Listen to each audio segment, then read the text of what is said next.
Let's bring in Rich Eisen, NFL Network host and host of the Rich Eisen Show on DirecTV's Audience Network. Let me start with you there, Rich. Does Antonio Brown get suspended? I don't think he gets suspended, and I don't think he plays. It looks like they're doing this by half measure, Dan, which is not the way to handle it, I don't think. But I don't think you're going to hear he's suspended, and I don't think he's going to play. They're going to figure out what designation that means, like coach's decision, or he'll be a healthy scratch. The question is when does he come back, and then how do you put Humpty Dumpty back together again, and look members of the team in the face and say, you don't get suspended, but you don't play if you curse out your general manager. At least that's the way it looks right now. Obviously, there's lots between now and when toe meets ball on Monday night. And I know you've got Vic Tafur on at the top of your next hour, and he's got more boots on the ground than I do. But from everything that I'm hearing, it sounds like they're trying to just take the air out of the ball here and figure out a way how Antonio Brown could stay on this team because he's so damn talented. Does Antonio Brown need the Raiders, or do the Raiders need Antonio Brown more? Do the Raiders need Antonio? They need him, yeah, and Antonio Brown needs the Raiders to make the amount of money that he can make. I mean, I know everybody's already speculating, that the minute that Brown gets released, he'll go to the Patriots. Yeah. I had Urlacher on my show too yesterday, and he said he'll just go to the Patriots because they fix everybody. And he's, I laughed because that's the way it all goes. And I found it funny last night in that points challenged Bears loss. Cordero Patterson was used by the Bears in a short yardage situation, and a holding penalty got called on top of a loss of yards. And I'm like, isn't that odd how something that worked so well for the Patriots suddenly doesn't work well for other teams?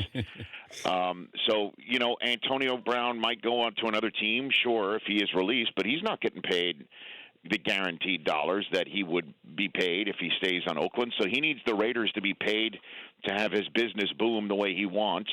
And the Raiders, I don't think they need him in order to I don't think they're winning a Super Bowl this year, but they need him to evaluate Derek Carr if that's something that Gruden really wants to do. And Gruden seems to love evaluating quarterbacks every single day. So I guess that's my answer to that question. What was the big question that was answered last night in the Bears-Packers game? There wasn't a single one. I guess can Pinheiro make a kick? I guess. I don't know what to make of the Packers offense at all. It just seems that was the first preseason game for both of those teams. I mean, neither Trubisky or Rodgers threw a pass in the month of August. And, normally when we wring our hands over the preseason and how insignificant it is or how too significant it is when somebody gets hurt, and that conversation usually goes away when the playing season starts.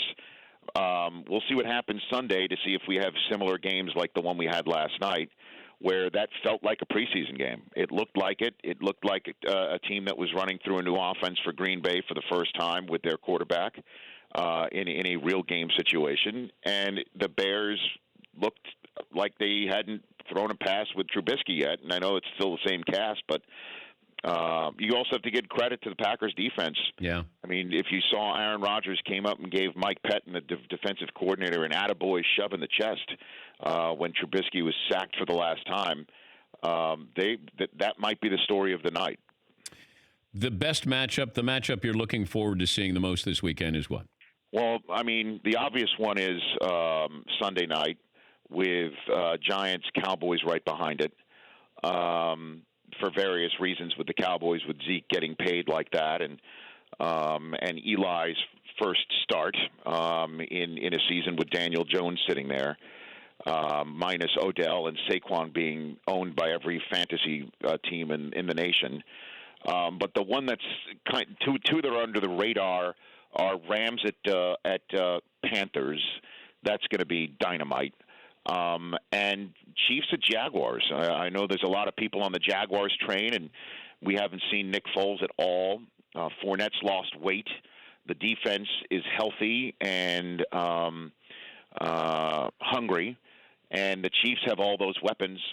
And the one thing I want to see with the Chiefs is defense. You know, Tyrann Mathieu's been added on the back end. Frank Clark, I believe, is an upgrade over D Ford, and it's Steve Spagnuolo coordinating it. And that is not an easy assignment for Kansas City to go in Week 1. Talking to Rich Eisen, NFL Network host, and, of course, host of The Rich Eisen Show. You can see that following this show on Audience Network, Channel 239. Heading up to the mothership today, we have a town hall. So I'm up there with Mike Tirico, Chris Berman, Bob Lee, Robin Roberts, and I guess, we're answering questions. Is there anybody you want me to say hi to at the mothership? Wow. You know, I don't know, Dan. You know, I looked in my mailbox at work, too. I looked in the mailbox. I've got 2 jobs, you know, with mailboxes and didn't get that invitation. Didn't get it. No, it might be the place where the last 15 ESPY Award invitations got sent to. When's the last time you were at the mothership? I have not been there since the day I left. And the day I left was just a regular day. I did Sports Center one of the last days of May of 03. Had a couple days left on my contract. Went to my apartment in New York City that I had just as a crashing spot. Was getting married 2 weeks later. By the way, McLovin Dan was at my wedding. That is true. That is true. As a matter of fact, Dan was not only at my wedding, he went behind the bar and served Jägermeister shots to people. That is true. That's fact. These are all facts. We were in Central Park. Facts. Now, part of the reason why I went, I love Rich and his wife Susie, but it was in Central Park. It was beautiful setting. The boathouse. I mean, it was the boathouse in Central Park, and it was one of those things where you and your family take pictures after the ceremony itself, and so you miss the appetizer portion of the evening. And I come out of the picture area, and a couple buddies of mine are like, "You have no idea what's going on at the bar." I'm like, "What?" Like Aunt Patrick is serving like Chris Fowler Jägermeister shots, and so at any rate, Yeah, so I finished my final Sports Center. I had a couple days left on my contract, and I got a call from my agent saying that he just received a fax from ESPN saying the negotiations were over, and we were done. I'm like, what do you mean we're done? We got like 48 hours left. No, we're done. And then 10 minutes later, I got a call from USA Today asking for comment because ESPN had leaked that I had been not renewed was the word it was called. And the rest is history. Maybe, and I don't know. So you tell me what's going on at the mothership today. I don't know. I was invited. I'm on a panel, and a panel. Who's moderating the panel? I don't know. I don't know who the moderator is, but I think that I'll just be shaking my head, grinning and laughing, and listening to Chris Berman stories. Oh, you deserve it, though. You and that's a hell of a panel right there. All the greats were invited. So Larry Beal, Bill Pito. Wow.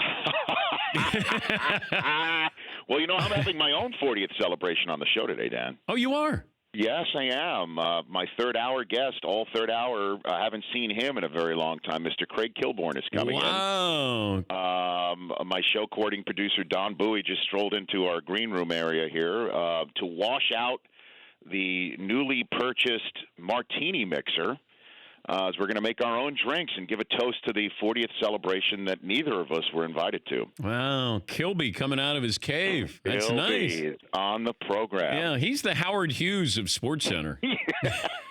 I'll let you know if he's cut his fingernails. But his Instagram account is dynamite. Yeah, I don't know how on Instagram you are, but there's some old school Kilby like dissolves and Larry Bird highlights, and it's classic. It's classic. So that'll be coming up after this show, Rich's show on DirecTV Audience Network Channel 239. Thanks for joining us, Rich. Have a great weekend. We'll be watching. Before I go, Dan, the other day Kyle Brandt came on my show from Good Morning Football and brought up his favorite SportsCenter commercial being the one where I got sent down to the minors. James K. Polk. James Polk, yes, I had the James K. Polk spirit, and I told him the story about how that almost didn't happen because I was legitimately upset about being the SportsCenter anchor chosen to be sent down to the minors. I remember. And I one remember. particular SportsCenter anchor pulled me aside to basically snap out of it and just go ahead and do it, suck it up, and be part of a funny SportsCenter ad. And that guy was Dan Patrick. Thank you, Rich. I actually tried to bump you. I tried to get somebody else in there. But hey. That's why I'm not on the panel today? I mean, you're still holding that grudge. Yes, you got bumped. Tell Kilby I said hello, and we'll be watching. Thank you, bud. Enjoy the day. Take care. All right, that's Rich Eisen from NFL Network. For more Dan Patrick Show, tune into Audience Channel 239 on DirecTV. Stream for free on BR Live or download the Dan Patrick Show app.